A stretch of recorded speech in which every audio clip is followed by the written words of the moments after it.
ಚಿಕ್ಕಮಗಳೂರು ಜಿಲ್ಲೆಯಲ್ಲಿ ಪ್ರತಿನಿತ್ಯ ಒಂದೊಂದು ಸಂಕಷ್ಟ ಬರ್ತಾನೆ ಇದೆ ನೋಡಿ. ಜೀವನ ನಡೆಸೋದಕ್ಕೆ ಹರಿಯೋ ನದಿಯೊಂದಿಗೆ ಜನರು ಸೆಣಸಾಟ ಆಡ್ತಿದ್ದಾರೆ.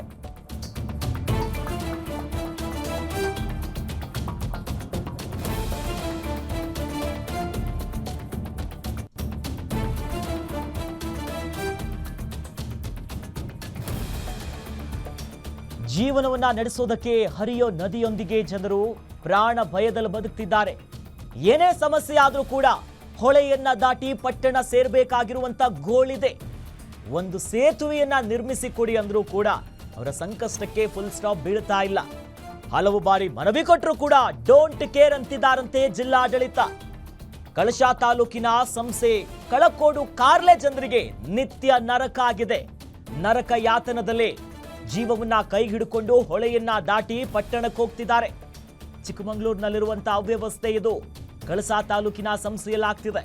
ಪ್ರತಿನಿತ್ಯ ಪಟ್ಟಣಕ್ಕೆ ಹೋಗಬೇಕು, ಯಾಕಂದ್ರೆ ಆ ಭಾಗದಲ್ಲೆಲ್ಲ ಗೊತ್ತು, ಮಳೆ ಬಂದ್ರಂತೂ ಅಲ್ಲಿ ಹೇಳೋದೇ ಬೇಡ, ಅಂತ ಸಂಕಷ್ಟ ಈಡಾಗುತ್ತೆ ಮಲೆನಾಡು ಭಾಗಗಳಲ್ಲೆಲ್ಲವೂ. ಬಟ್ ಕಳಸ ತಾಲೂಕಿನ ಸಂಸ್ಥೆ ಕೆಳಕೋಡು ಕಾರ್ಲೆ ಜನರಿಗೆ ಪ್ರತಿನಿತ್ಯವೂ ಕೂಡ ನರಕ ನೋಡಿ. ಅಲ್ಲಿ ಸೇತುವೆಗಳು ಹೆಂಗಿದೆ, ಮಳೆ ಬಂದ್ರೆ ಎಷ್ಟೊತ್ತಿಗೆ ಕಾಲು ಹಾಕಿ ಕೆಳಗೆ ಬೀಳ್ತಾರ ಗೊತ್ತಾಗಲ್ಲ. ಮಕ್ಕಳು, ವೃದ್ಧರು, ರೈತರು, ಕಾಫಿ ತೋಟದಲ್ಲಿ ಕೆಲಸ ಮಾಡೋರು, ಕೃಷಿಕರು ಜೀವ ಭಯದಲ್ಲೂ ಓಡಾಡ್ತಿದ್ದಾರೆ. ನೀರಿನ ಹರಿವು ಕೂಡ ಹೆಚ್ಚಳಾಗಿದೆ. ಸರಿಯಾಗಿ ಹಿಡ್ಕೊಳ್ಳೋದಕ್ಕೇನಿಲ್ಲ. ಕಾಲು ಜಾರಿ ಬಿದ್ರು ಅಂತಂದ್ರೆ ನೋಡಿ, ಗೋಳ್ ನೋಡಿ, ಸೇತುವೆ ನಿರ್ಮಾಣ ಮಾಡಿಕೊಡಿ ಅನ್ನೋದಾಗಿ ಹೆಂಗ್ ದಾಟ್ತಿದ್ದಾರೆ ನೋಡಿ. ಪಾಪ ಸ್ವಲ್ಪ ದೊಡ್ಡವರಾದ್ರೂ ಪಾಪ ಒಂದು ಪ್ರತಿನಿತ್ಯ ಓಡಾಡಿ ಅವ್ರಿಗೆ ಅಭ್ಯಾಸ ಆಗ್ಬಿಟ್ಟಿದೆ. ಈಗ ಕಷ್ಟದಲ್ಲಿ ಓಡಾಡಿ ನೀರಿನ ರಭಸಕ್ಕೆ ಮಕ್ಕಳು, ವೃದ್ಧರು, ಯಾರೋ ಆರೋಗ್ಯ ಸರಿ ಇಲ್ಲ, ಎಮರ್ಜೆನ್ಸಿ ಆಯ್ತು, ಅಕ್ಕಪಕ್ಕಕ್ಕೇನೋ ಹೋಗಬೇಕು, ಹಸುಗಳು ಮತ್ತೊಂದು ಪ್ರಾಣಿಗಳನ್ನ ಆಚೆಗೆ ತಗೊಂಡು ಹೋಗ್ಬೇಕಂತಂದ್ರೆ ಏನು ಕತೆ? ನಿತ್ಯ ನರಕ ಅದು. ಕಳಸ ತಾಲೂಕಿನ ಸಂಸೆ ಕೆಳಕೋಡು ಕಾರ್ಲೆ ಜನರು ಹಿಂಗೂ ಓಡಾಡ್ಬೇಕಂತೆ ನೋಡಿ. ಪಟ್ಟಣಕ್ಕೆಲ್ಲ ಹೋಗ್ಬೇಕಂತಂದ್ರೆ ಆ ಭಾಗದಲ್ಲಿ ಅತಿ ಹೆಚ್ಚು ಮಳೆ ಇರುತ್ತೆ, ಕಾಡು ಪ್ರದೇಶ. ಹೆಚ್ಚು ಕಡಿಮೆ ಆಯ್ತಂತಂದ್ರೆ ಯಾರು ಬರ್ತಾರೆ? ಜೀವ ಹೋದ್ಮೇಲೇನೆ ಇಲ್ಲಿ ಬರ್ಬೇಕನ್ನೋದಂತ ಇಷ್ಟೊಂದು ದಿವ್ಯ ನಿರ್ಲಕ್ಷ್ಯವನ್ನ ಯಾಕೆ ತೋರುತ್ತಾರೆ? ಪ್ರತಿ ವರ್ಷ ಮಳೆಗಾಲ ಬಂದಾಗ್ಲೂ ಇದೇ ಸಮಸ್ಯೆ ಅಂತಲ್ಲಿ. ಮಳೆ ಹೆಚ್ಚಿರುತ್ತೆ, ಗೊತ್ತಿರೋದೆ. 100ಕ್ಕೂ ಹೆಚ್ಚು ವರ್ಷಗಳಿಂದ ಸಂಸ್ಥೆಯ ಕಾರ್ಲೆಯಲ್ಲಿರುವಂತ ಕುಟುಂಬಗಳು ಪ್ರತಿ ವರ್ಷ ಮಳೆಗಾಲ ಬಂದ್ರೆ ನದಿ ಪಾಲಾಗುವಂತ ರಸ್ತೆ, ಜನರು ಅತ್ತಿಂದತ್ತ ಓಡಾಡಬೇಕು ಅಂತಂದ್ರೆ ಇದೇ ದಾರಿಯನ್ನು ನಂಬ್ಕೊಂಡಿದ್ದಾರೆ. ನೀರು ಹೆಚ್ಚಾದ್ರೆ ನದಿ ದಾಟೋದಕ್ಕೆ ಗ್ರಾಮಸ್ಥರಿಗೆ ಕಷ್ಟ. ಹಲವು ವರ್ಷಗಳಿಂದ ಒಂದು ಸಣ್ಣ ಸೇತುವೆಗಾಗಿ ಗ್ರಾಮಸ್ಥರು ಬೇಡಿಕೆ ಇಟ್ಟಿದ್ದಾರೆ. ಅಧಿಕಾರಿಗಳು, ಜನಪ್ರತಿನಿಧಿಗಳಿಗೆ ಎಷ್ಟು ಮನವಿ ಮಾಡಿದ್ರೂ ಕೂಡ ಯಾರು ರೆಸ್ಪಾನ್ಸ್ ಮಾಡ್ತಿಲ್ಲಂತೆ. ಇದರ ನಡುವೆ ಆಗಾಗ ಅಲ್ಲಿ ಕರೆಂಟ್ ಕೂಡ ಕೈ ಕೊಡುತ್ತೆ, ನೆಟ್ವರ್ಕ್ ಇಲ್ಲ. ಆರೋಗ್ಯ ಎಲ್ಲಾದ್ರೂ ಹಾಳಾದ್ರೆ ತುರ್ತಾಗಿ ಫೋನ್ ಕೂಡ ಮಾಡೋದಕ್ಕೆ ಸಾಧ್ಯ ಆಗ್ತಿಲ್ಲಂತೆ ಸಂಸ್ಥೆಯಲ್ಲಿ. ನಮ್ಗೆ ಪರಿಹಾರವನ್ನ ಕೊಡಿ ಸ್ವಾಮಿ ಅನ್ನೋದಾಗಿ ಅಲ್ಲಿನ ಗ್ರಾಮಸ್ಥರು ಅಳಲನ್ನ ತೋಡ್ಕೊಳ್ತಾ ಇದ್ರು. ಯಾರು ಕೂಡ ಸ್ಪಂದಿಸ್ತಿಲ್ಲ ಅಂತೆ. ಏನ್ ಮಾಡ್ತಿದ್ದಾರೆ ಹಾಗಾದ್ರೆ? ಜಿಲ್ಲಾಡಳಿತ ಏನ್ ಮಾಡ್ತಿದೆ? ಪ್ರತಿ ವರ್ಷ ಇದೇ ಗೋಳು ಗೊತ್ತು. ಮಳೆ ಹೆಚ್ಚಿರುತ್ತೆ, ನೀರಿನ ಹರಿವು ಜಾಸ್ತಿ ಇರುತ್ತೆ, ಒಂದು ಸೇತುವೆ ಮತ್ತೇನು ಕೇಳ್ತಾ ಇಲ್ಲ.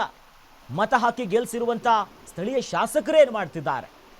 ದೊಡ್ಡವರು, ಮಕ್ಕಳು ಆರೋಗ್ಯ ಸರಿ ಇರಲ್ಲ, ಒಂದು ಕಡೆ ಕರೆಂಟ್ ಇಲ್ಲ, ಯಾವಾಗ ಎಲ್ಲಿ ಏನು ತುಂಡಾಗಿ ಬೀಳೋದು ಗೊತ್ತಿಲ್ಲ, ಮತ್ತೊಂದು ಕಡೆ ಎಮರ್ಜೆನ್ಸಿ ಇದೆ, ಹಾಸ್ಪಿಟ್ಲಿಗೆ ಹೋಗ್ಬೇಕು ಅಂತಂದ್ರೆ ಹಿಂಗೆ ನೀರಲ್ಲೆಲ್ಲ ದಾಟ್ಕೊಂಡು ಹೋಗ್ಬೇಕಾ?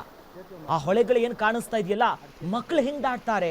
ಅಥವಾ ಗರ್ಭಿಣಿ ಪೇಷಂಟ್ ಯಾರಾದ್ರೂ ಒಬ್ರು ಇದ್ರೆ ಅವರೆಲ್ಲ ಹೆಂಗ್ ಪಾಸ್ ಆಗ್ತಾರೆ? ಕಾಲ್ ಜಾರಿ ಬಿದ್ದು ಹೆಚ್ಚು ಕಡಿಮೆ ಆದ್ರೇನೆ ಬರ್ಬೇಕು ಇವರು ಆ ಸ್ಥಳಕ್ಕೆ.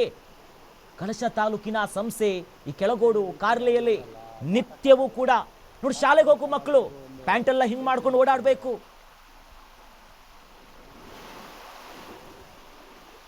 ಎಲ್ಲಿ ವಾಸ ನಾನು ಇಲ್ಲಿ ಮದುವೆಗೆ ಬಂದು 50 ವರ್ಷ ಆಯ್ತು. ಅದಕ್ಕಿಂತ ಮೊದ್ಲು ಯಾವ ಕಾಲ ಆಗಿತ್ತ ಏನೋ ನಂಗೆ ಗೊತ್ತಿಲ್ಲ. ನಾನು ಬಂದ ಈಗ ನಾನು ಇಲ್ಲಿ ಮೊದ್ಲು ಹೆಂಗಿತ್ತ ಅದೇ ರೀತಿ ಇದೆ ಇಲ್ಲಿ. ನಮ್ಮ ಅತ್ತೆ ಮಗ 120 ವರ್ಷ ಆಗಿತ್ತಂದ್ರೆ ಅವ್ರ ಕಾಲದಲ್ಲೂ ಇದೇ ರೀತಿ ಇದೆ ಇಲ್ಲಿ. ಒಂದ್ ರೋಡ್ ರಿಪೇರಿ ಇಲ್ಲ, ರೋಡ್ ರಿಪೇರಿ ಮಾಡೋರಿಲ್ಲ, ಅದೊಂದು ಒಳಗೆ ಬಿದ್ದಿ ಇಲ್ಲ. ನಾವು ಮಳೆಗಾಲದಲ್ಲಿ ನೋಡಿ ಹಿಂಗೆ ಇದ್ದಲ್ಲೇ ಇರ್ಬೇಕು ಹೊರತು ಒಂದ್ ಕಳ್ಸಕ್ ಹೋಗಿ ಬರೋಣ ಅಂದ್ರೆ ನಾವು ಎಂತ ಗಾಡಿ ಗಿಡಿ ಎಂತ ಬರಲ್ಲ, ಕಳ್ಕೊಳ್ಳಿ ನಡ್ಕೊಂಡು ಹೋಗಿ ಆಮೇಲೆ ಅಲ್ಲಿಂದ ನಾವು ಗಾಡಿ ಮಾಡ್ಕೊಂಡು ಹೋಗ್ಬೇಕು. ಅಧಿಕಾರಿಗಳು ಯಾರು ಬರೋಲ್ಲ ಇಲ್ಲಿಗೆ. ಓಟ್ ಕೇಳಕ್ ಬಂದಾಗ ಒಂದೆಲ್ಲ ಮಾಡ್ತೀವಿ, ಹಂಗ್ ಮಾಡ್ತೀವಿ, ಹಿಂಗ್ ಮಾಡ್ತೀವಿ ಅಂತ ಇಲ್ಲಿದ್ದವ್ರಿಗೆಲ್ಲ ತಿಳಿಸಿ ಹೋಗ್ತಾರೆ. ಆಮೇಲೆ ಯಾರು ಬರೋರು ಇಲ್ಲ, ನೋಡೋರು ಇಲ್ಲ. ಇಲ್ಲಿದ್ದಾರೆ ಎಂತ ಮಾಡ್ತಾರ? ಮೇಲೆಯಿಂದ ಬಂದ್ರೆ ತಾನೇ ಇಲ್ಲಿ ಕೆಲಸ ಮಾಡೋದು. ಅವ್ರು ಕಳ್ಸಿಕೊಟ್ರೆ ಇಲ್ಲಿದ್ದ ಓಟ ಗೆದ್ರೆ ಕೆಲಸ ಮಾಡ್ತಾರೆ. ಇವ್ರ ಕೈಗೆ ಸಿಕ್ಕಿದ್ರೆ ಇವ್ರು ಏನ್ ಮಾಡ್ತಾರೆ? ಇವ್ರ ಕೈಯಿಂದ ಹಾಕಿ ಮಾಡಂಗಿಲ್ಲ. ನಮಗೆ ಅಲ್ಲಿ ದೇವಸ್ಥಾನ ಹತ್ತೊಂದು ಆಶ್ರಮಗಳ ಇರೋದ್ರಿಂದ ನಮಗೆ ರೋಡ್ ರಿಪೇರಿ ಇಲ್ಲ ಇಲ್ಲಿವರೆಗೂ. ಮತ್ತೆ ಆಮೇಲಿಂದ ಹೆಂಗ್ ಕಳ್ಕೊಂಡಿಂದ ಈಚೆಗೆ ಹೆಂಗ್ ರಿಪೇರಿ ಏನಿಲ್ಲ. ನಮಗೆ ಏನಾದ್ರು ಒಂದು ಕಷ್ಟ ಬಂದಿದ್ದಾಗ ಒಂದು ವೆಹಿಕಲ್ ಬರಲಿ ಅಂತ ಹೇಳಿ ಇದು ಮಾಡ್ಬೇಕಂತಾದ್ರೂ ಕೂಡ ಜೀವ ಹೋದ್ರೂ ಬರಲ್ಲ. ಅಂದ್ರೆ ಬರೋಕೆ ಅವ್ರಿಗೆ ಧೈರ್ಯ ಸಾಕಾಗಲ್ಲ. ರೋಡ್ ರಿಪೇರಿ ಇಲ್ಲ, ಮತ್ತೆ ಹಳ್ಳಕ್ಕೆ ಒಂದು ಸಂಕ ಇಲ್ಲ. ಅಲ್ಲಿ ಒಂದು ಅರ್ಜೆಂಟ್ ಅಂತಂದ್ರೆ ಮತ್ತೇನಾದ್ರು ಒಂದು ಕಾಯಿಲೆ ಕಸಾಲಿ ಬಂದ್ರೆ ಬಡಿಕೆಟಿ ಆಚೆಗೆ ಒಬ್ಬರೊಬ್ಬರನ್ನ ಹೊತ್ಕೋಬೇಕು, ಆಚೆಗೀಚೆಗೆ ಇದು ಮಾಡಿ. ಅಂತ ಕಷ್ಟದಲ್ಲೇ ಈಗ ನಾವಿಲ್ಲಿ ರೋಡ್ ರಿಪೇರಿ ಇಲ್ಲ, ಕರೆಂಟ್ ಇಲ್ದಾನೆ ಒಂದ್ 2 ವಾರ ಆಯ್ತು. ಇಲ್ಲಿ ಈ ಕಡೆ ಯಾರು ಬಂದಿರಲಿಲ್ಲ, ಇಷ್ಟೊತ್ತವರೆಗೆ ಬಂದಿದ್ದು ನೀವೇ ಸಹಿ, ಮತ್ತೆ ಯಾರು ಇದಕ್ಕಾಗಿ ಅಂತ ಬರಲ್ಲ. ಈ ಬಗ್ಗೆ ಹೆಚ್ಚಿನ ಡೀಟೇಲ್ಸ್ ಪಡ್ಕೊಳ್ಳೋಣ. ನಮ್ಮ ಚಿಕ್ಕಮಗಳೂರಿನ ಪ್ರತಿನಿಧಿ ಭರತ್ ಜಾಯ್ನ್ ಆಗ್ತಿದ್ದಾರೆ. ಭರತ್, ಬದುಕು ಹರಿಯೋ ನದಿ ತರ ಇರ್ಬೇಕಂತ, ಆದ್ರೆ ಇಲ್ಲಿ ಬದುಕನ್ನ ಜೀವ ಎಲ್ಲ ಕೈಯಲ್ಲಿ ಹಿಡ್ಕೊಂಡು ನದಿ ದಾಟ್ತಿದ್ದಾರಲ್ಲ, ಯಾಕೆ ಇಷ್ಟೊಂದು ನಿರ್ಲಕ್ಷ್ಯ? ಆ ಊರಿನಲ್ಲಿ ಜನಪ್ರತಿನಿಧಿಗಳು ಇದ್ದಾರಾ ಇಲ್ವಾ, ಏನ್ ಕತೆ ಅಂತ? ಖಂಡಿತ ಅಖಿಲೇಶ್, ಬದುಕು ಅನ್ನೋದು ಹರಿಯೋ ನದಿಯ ಮಾದರಿಯಲ್ಲಿ ಇರಬೇಕು. ಆದ್ರೆ ಇಲ್ಲಿನ ಗ್ರಾಮಸ್ಥರ ಒಂದು ಪರಿಸ್ಥಿತಿ ನಿಂತ ನೀರಿನಂತಾಗಿದೆ.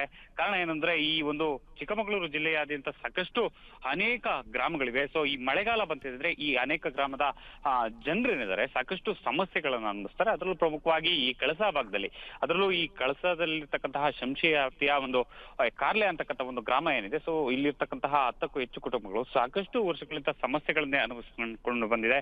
ಅದರಲ್ಲೂ ಪ್ರಮುಖವಾಗಿ ಈ ಮೂಲಭೂತ ಸೌಲಭ್ಯಗಳಿಗೆ ಸಂಬಂಧಪಟ್ಟಂತಹ ದಿನಬಳಕೆ ವಸ್ತುಗಳಿರ್ಬೋದು ಅಥವಾ ನಡೀತಕ್ಕಂಥ ದಾರಿ ಇರ್ಬೋದು. ಸೊ ಇವೆಲ್ಲವೂ ಕೂಡ ಇಲ್ಲಿ ಸಮಸ್ಯೆ ಆಗಿದೆ. ಕಾರಣ ಏನು ಅಂದ್ರೆ ಇಲ್ಲಿನ ಜನರು ದಿನಬಳಕೆ ವಸ್ತುಗಳನ್ನ ಕೊಂಡು ಬರ್ಬೇಕಂದ್ರೆ ಮಳೆಗಾಲದಲ್ಲಿ ನದಿಯನ್ನ ದಾಟಿ ಹೋಗ್ಬೇಕಾಗ್ತದೆ. ನದಿ ತನ್ನ ಮಳೆಗಾಲದಲ್ಲಿ ರೌದ್ರ ಒಂದು ದರ್ಶನವನ್ನ ತರುತ್ತೆ. ಸಾಕಷ್ಟು ಪ್ರಮಾಣದಲ್ಲಿ ನೀರು ಏರಿಕೆ ಆಗೋದ್ರಿಂದ ಅಲ್ಲಿನ ಜನರು ಆ ನದಿ ದಾಟಿ ಬರೋದು ಸಮಸ್ಯೆ ಆಗುತ್ತೆ. ಧನ್ಯವಾದಗಳು ಭರತ್ ನಮ್ಮೆಲ್ಲ ಮಾಹಿತಿಗೆ.